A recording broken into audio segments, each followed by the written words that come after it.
Coach sir తోటి పెళ్ళి ఆగిపోయిందని ఊపిరి తీసుకున్న టైంలో మళ్ళీ ఇప్పుడు శ్రీనుని పెళ్లి చేసుకోమని చెప్తున్నారేంటి? నేను కోచ్ సార్ని ఏ పరిస్థితిలో వద్దనుకున్నానో వాళ్ళకు తెలియపోవచ్చు. నీకు తెలుసు కదా అద్య. నాకు తెలిస్తే ఉపయోగం ఏముంది? తెలియని వాళ్ళకు తెలియాలి కదా. ఇప్పుడు నాకు తెలిసినా ఏం తెలియనట్టే ఉంటున్నా కదా. తెలియాలి అని చెప్తే నువ్వే వినిపించుకోలేదు ఆద్య. ఇప్పుడు చెప్పాననుకో తన ప్రాణానికే ప్రమాదం అవుతుంది. అందుకే నేను ఇలా చేశాను ఆద్య. సరే ఇప్పుడా పెళ్ళి క్యాన్సిల్ అయిపోయింది. ఇప్పుడు నువ్వు శ్రీనునే పెళ్ళి చేసుకోవాలి రామా.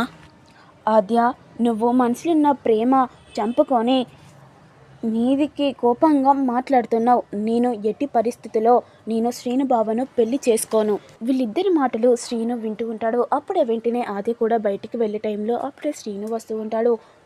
ఆద్య, ఏం మాట్లాడుతున్నావు? ఆ రామలక్ష్మితో ఆ పిచ్చి పిచ్చి మాటలేంటి? నేను పిచ్చి పిచ్చి మాటలు ఏం మాట్లాడతలేను, మంచి మాటలే మాట్లాడుతున్నాను. మంచి మాటలు కాదు, మన ప్రేమను ముంచే మాటలు. ఏంటి మన ప్రేమను ముంచే మాటలా? అసలు ప్రేమ ఎక్కడుంది కదా అని ఈ విధంగా ఆది చెప్పగానే ఇక శ్రీను మాత్రం చాలా షాక్ అవుతూ ఉంటాడు. నువ్వు ఇప్పుడు రామను పెళ్లి చేసుకోవాలి అని ఈ విధంగా ఆది చెప్పి వెంటనే వెళ్తూ ఉంటుంది.